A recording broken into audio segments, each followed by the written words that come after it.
Welcome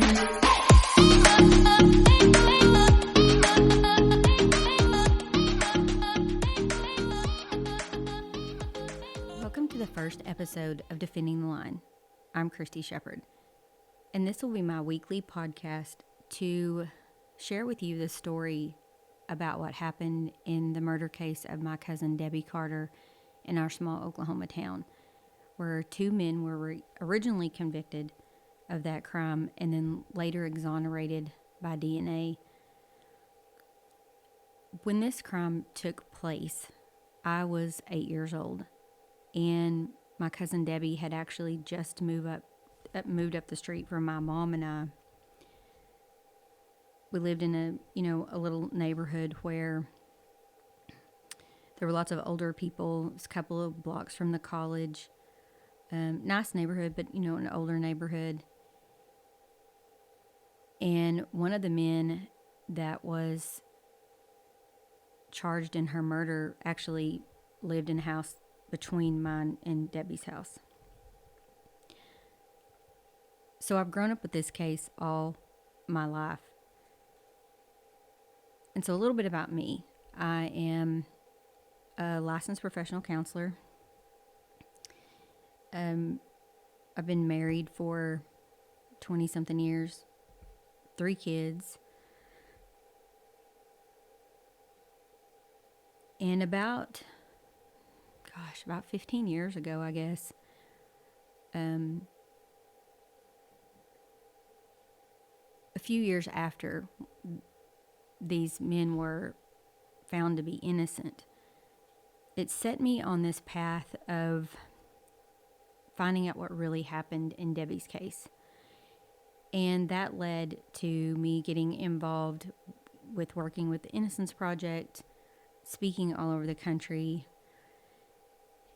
about related issues, of victims' rights, wrongful conviction, and really just a host of other things. But untangling the mess of what happened on that day that Debbie was murdered would take more than 30 years. And still today we are finding out new information. And so what seemed to be this straight pathway to justice and, the ideas of an eye for an eye became very twisted and tangled and weren't at all what I thought,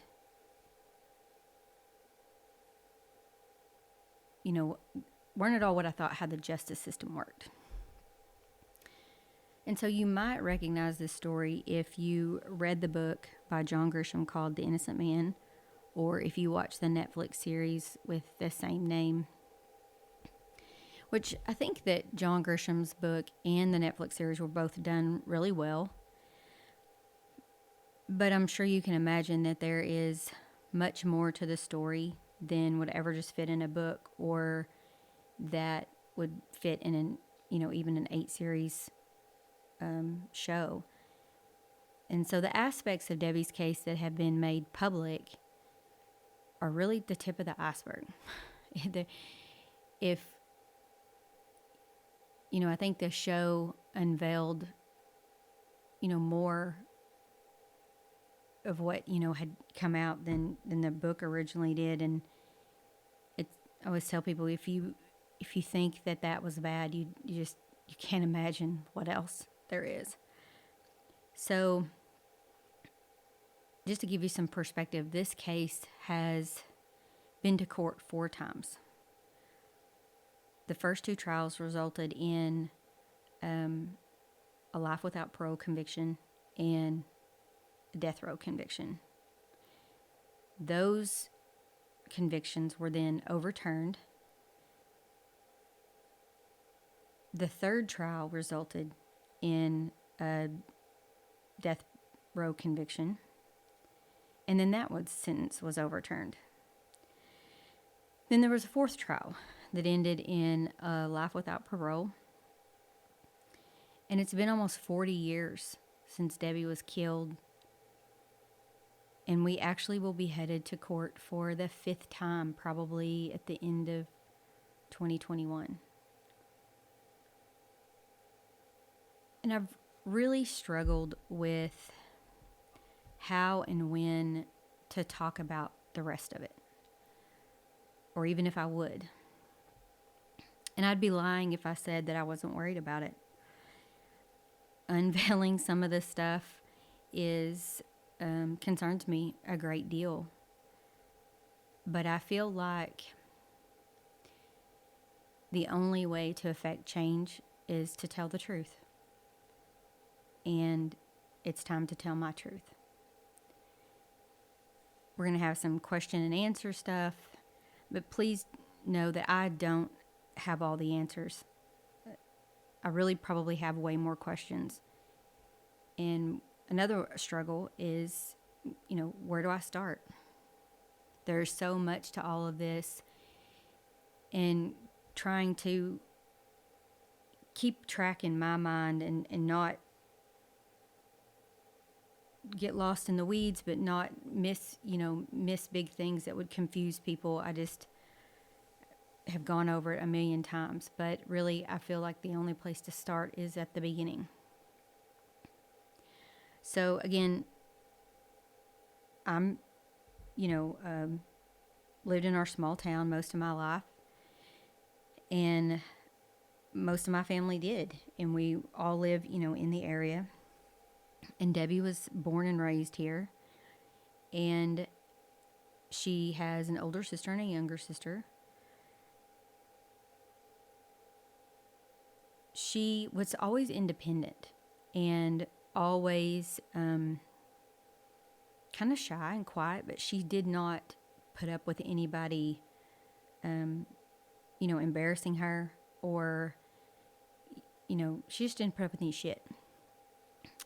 And she was a very pretty girl, and I'll post some pictures and stuff, but very pretty girl.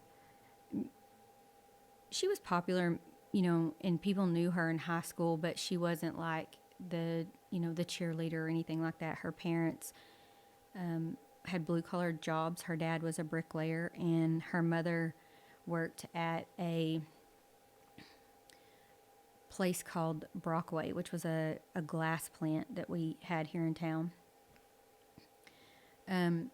Good jobs, but certainly, they weren't rich people.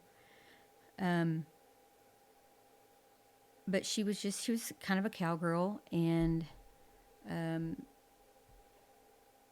she had actually, moved into her apartment on October the 8th, and she was murdered on December the 8th.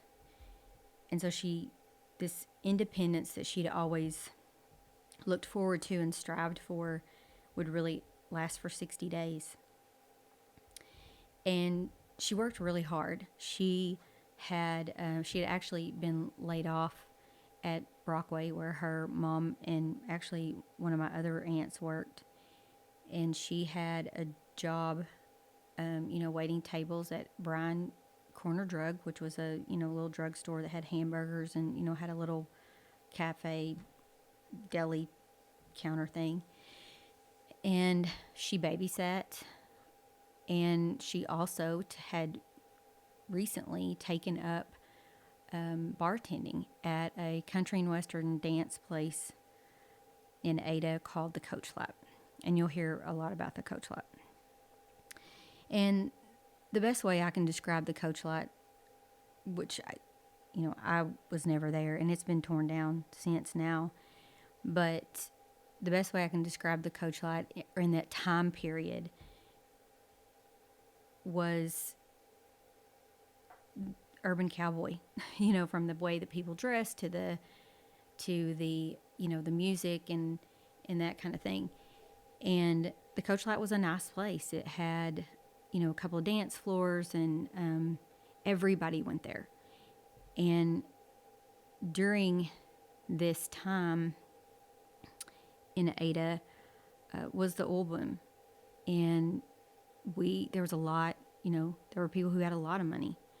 There were some race horses, and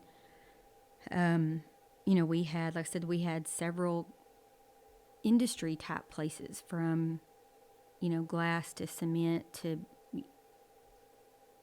car parts. I mean, so there was kind of this widespread way of, life here. We really didn't at that time have any kind of chain type places. I mean, we like had a Pizza Hut and stuff like that, but there weren't. It was a small town, about 16,000 people, and that may have been even counting the college. We have a small state college here, and it was just a really quiet place. It's in the southeastern corner of Oklahoma, and this particular county where Ada is located is known as the Queen City of the Chickasaw Nation.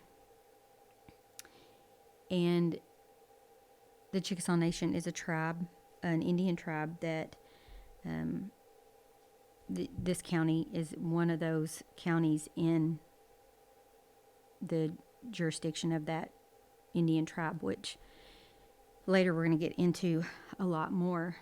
But this town is really the lifeblood that surrounds smaller communities around town, or around, this area. I think, Ada's about, I don't know, probably 45 minutes from the nearest interstate. And there are lots of tiny towns around Ada that depend on this town, for bigger stores and jobs and things like that. And it's really just kind of interconnected by, dirt roads and rolling hills and ranches. And so it's also known as Little Dixie. This particular corner of Oklahoma is, and that is because of the strong influence of the Southern culture that was brought here during the land rush with settlers. And the 4 seasons, I always say this, 4 seasons come every year, and sometimes all in one day. We do have tornadoes. Spring storm season can be a bit overwhelming for people who have not ever been through that before. Ada has lots of churches, lots of different religions, more on the Baptist, Pentecostal, that kind of thing. And there's been a lot said about my town. There's been, other documentaries, of course, the Netflix documentary, John Grisham's book that I mentioned before. And some people around town have been upset by the way that the town has been portrayed or whatever. And I've always been kind of taken aback by that, because when I, read the book or watched the series or whatever, I felt like the town was pretty honestly portrayed. And I could understand why they didn't want it portrayed that way, but then again, maybe we should change those things. And again, we'll get into a lot more of that too. But again, it was just a small town.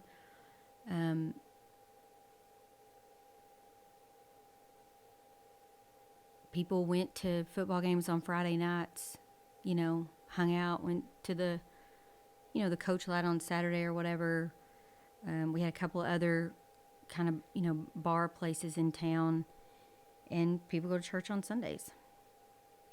And it's not just a whole lot different, 30, 40 years later. But anyway, so I want to just let you know that, just as a trigger warning, that there will be a lot of really uncomfortable things talked about. And so just to give you a heads up. So on December the 8th of 1982, it was just a normal Tuesday. And it was really cold. It was, early December. It was really cold. You could almost smell the snow that was coming in the air. And here we don't get a lot of snow. We tend to get more ice. But it just kind of had that damp, feel to it. And it just felt very wintry. Debbie's friend had come into town to take her to lunch, and it was mid-morning, and she climbed to the top of the stairs. Debbie lived in a little upstairs apartment, and when she climbed to the top of the stairs, the glass was broken out all onto the landing of her little porch area, and the door was open. And it's December, and she could hear the radio playing.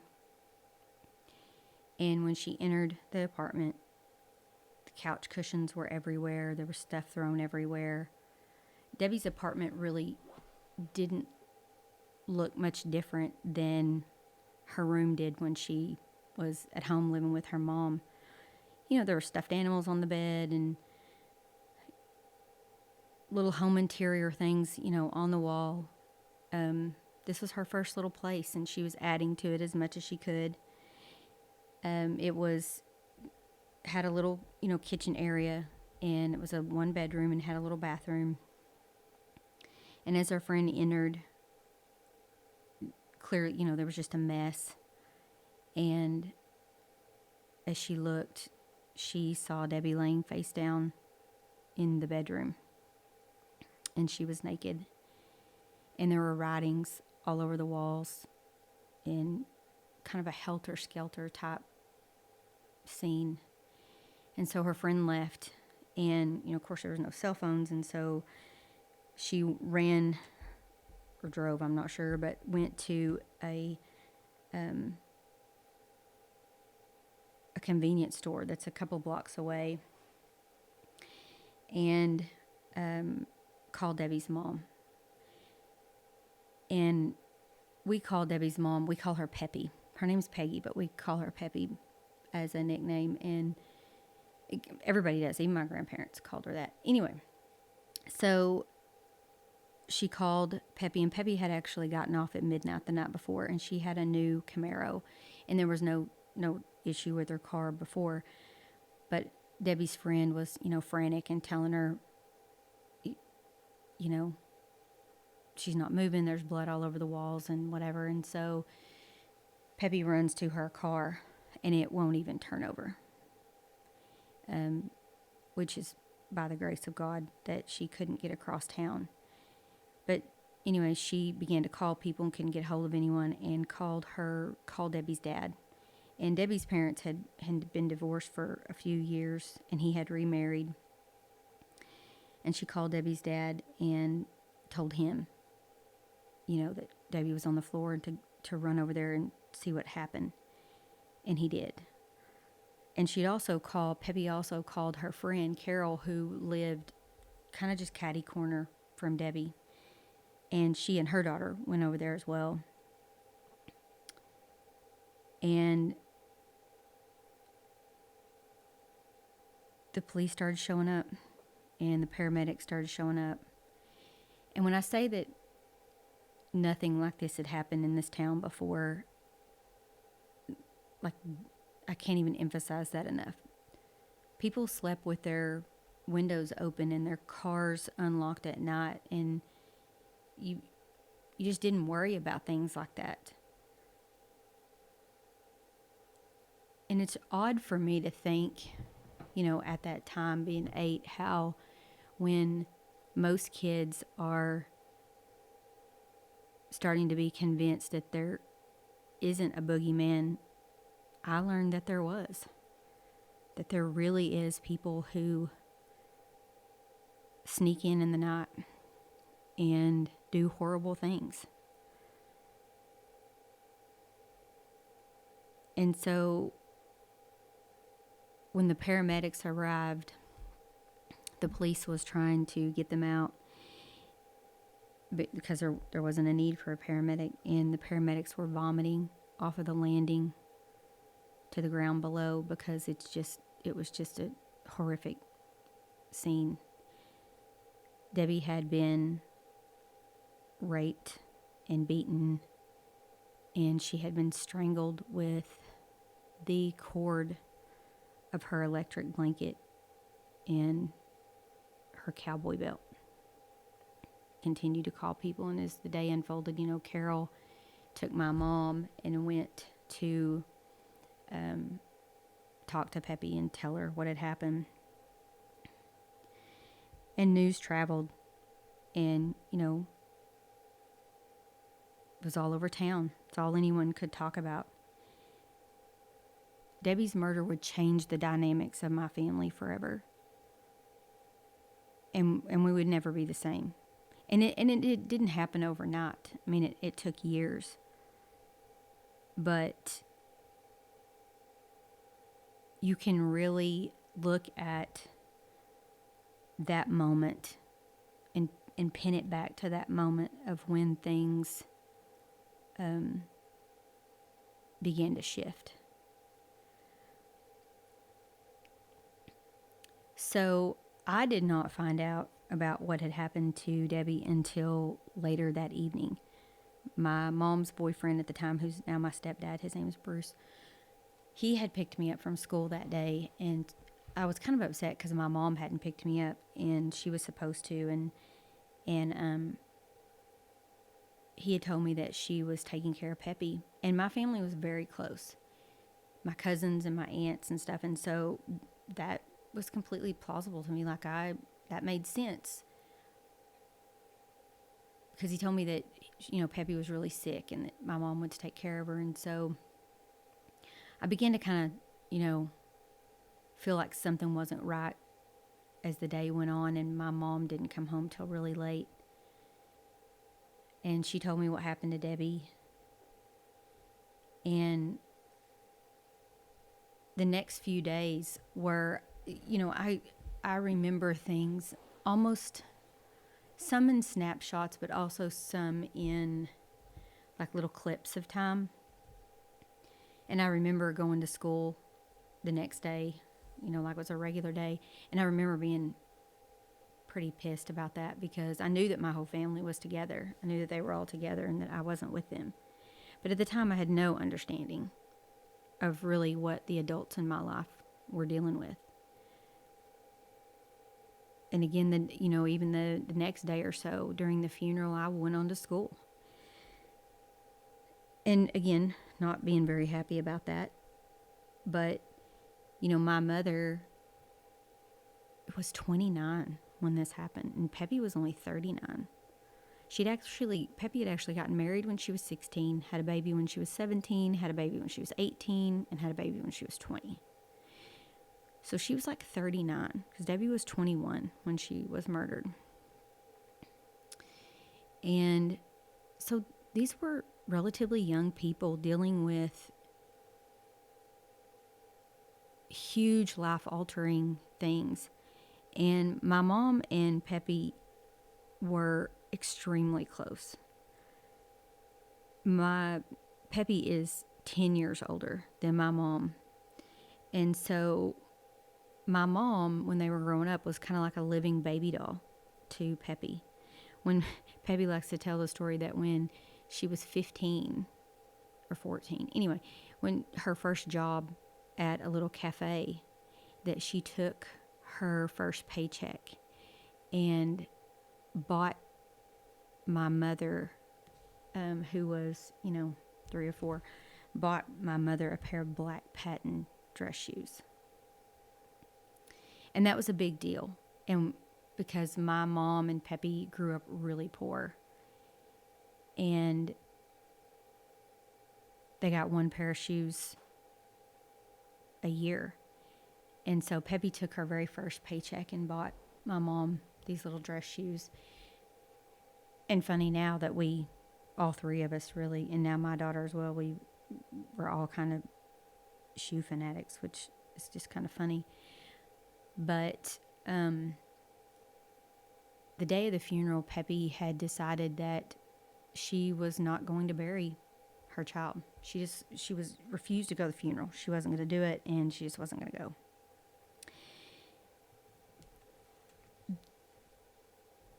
So my mom had to physically shower Peppy, wash her hair, get her dressed, and get her ready to go to the funeral.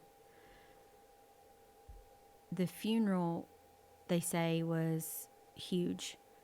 The funeral home is 2 or 3 miles from the cemetery, and it took people over an hour to travel that distance. That the funeral procession was over 2 miles long, and they were actually announcing on the radio to avoid that area because the traffic was so backed up. And so, if that gives you kind of an image of what an impact this had on the town and what, how things were going on, it was just crazy. I never really heard people talking about it. It was just more like this whisper, this rumble. And so at the time, I got little bits of information. You hear little words, strangulation, and her neck was all bruised up. And so, I was kind of gathering up just bits and pieces, what I heard other people talking about.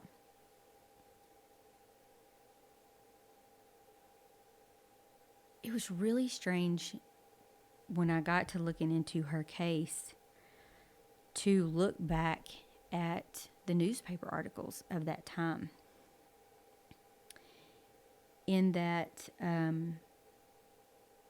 if you were to just go back and read the newspaper articles, you would really not think that this was any big deal. I have it here somewhere. So she was killed on December the 8th. And on December the 9th, and we had one local paper, but on December the 9th, the only thing about Debbie's murder that was in the paper was an article it's about 2 inches long. And the title says, "Suspect Kneel in Woman's Murder Here." And it really is just this small article about how the police have no suspects in the apparent strangulation murder of 21-year-old Ada woman. That her nude body was discovered at 11:43 a.m. That's pretty much it. That her body had been taken to the medical examiner's office, and the results were pending. And that she'd graduated from Ada High School in 1979. So it wasn't like it was this big, headline above the fold type thing, which really shocked me when I went back to look at this stuff. And another interesting thing is that I'm really fortunate to have these articles, because all of the newspaper clippings from 1978 to 1988 are missing from the archives. So these had kind of been put together and kept together. And there's lots of reasons why. I think there were some floods and fires and whatever at the newspaper office, or people just got rid of stuff. I'm not sure, but it's not on microfiche. It's not at the local library. It's not at the high school. It's not anywhere. The only place that it was suggested to me that I look was at the like the Oklahoma Historical Society, and I feel like I have most of it. So for this case, I didn't go up there. But if you look at some of the other cases that we'll talk about here, there's nothing on those. It takes a lot of effort to find those. And then the following day, on December the 10th, it has listed her obituary, which it looks like that's the only obituary that ran in the paper that particular day. On the 16th, so about 8 days later or something, there is a tiny article listed cause of death, and it lists the cause of death, strangulation.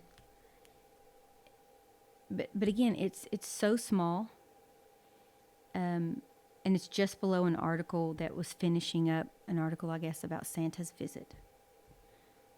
So again, if you were to only go back and look, you would think that this was really nothing about it at all. I've not been able to find anything that ran in the paper again until sometime in January, a month or so later. And it says police frustrated by difficult crimes. And it has Debbie's murder in there listed. So, who would do this? Who would do such a thing? Nobody necessarily disliked Debbie. People were going in voluntarily, giving their information to the police and what they'd seen. She had worked on Tuesday night at the Coach Lot. She actually wasn't scheduled to work, but she filled in for a coworker who her baby had gotten sick. It was a slow night. There weren't a lot of people there at the club, maybe 30 or so. Some of those people went in, kind of told what they saw or didn't see and that kind of thing. The guy she was dating at the time was actually in California visiting his family. So it was this big mystery. And it was bizarre, the writings on the wall and things like that. So about a month after Debbie was killed, and we kind of know when that happened was because my mother was actually cleaning out Debbie's apartment that day, and she gotten a crank phone call. And when that happened, and we'll actually talk to my mom and some of her friends about some of the things that had, their perspective on things when, that kind of stuff, when that happened. But when she got the phone call, that really worried her, and she actually called the district attorney and said, I need to know what's going on. Like, Debbie lived 2 blocks from me. It feels like someone's watching me, and the district attorney told my mom that they felt like it was someone in the neighborhood, which was even less comforting than, probably anything she thought she was going to get. And so relatively quickly, we learned of a man by the name of Ron Williamson. And like I said, he lived in a house just up the block from me. He lived with his mother. He had been a professional baseball recruit. Came home due to, mental illness and alcoholism, which as a mental health therapist, I can only guess was trying to self-medicate. But anyway, we quickly learned who he was. I grew up knowing who he was, what he looked like. I was scared to death of him, and he was a big man, very tall, unmedicated, very loud. He would take his guitar and, play in the parking lot at the convenience stores and stuff, and belligerent, just, very sure very difficult for his family to handle. And so we knew right off who he was. I don't know if he knew who we were, but we knew exactly who he was. And we felt like, from the other things that we had been told about him, that he was certainly the one who had killed her. And his arrest wouldn't come for 5 years. And so we're going to get into a lot more about initially what we were told about Debbie's case and the investigation into Ron Williamson, and then another gentleman by the name of Dennis Fritz. And I will post pictures and articles and lots of other documentation as we go on my website. And you can also get updates at defendingthelion.com or Defending the Lion on Instagram. We'll get to a part where, I'd love for you to send me your questions and comments, and we'll work our way through this as well as some other cases that bump up against Debbie's here, in the small town, and kind of really in the area, a little larger. So anyway, thanks for listening, and I hope you will come back for another episode, and we'll talk soon.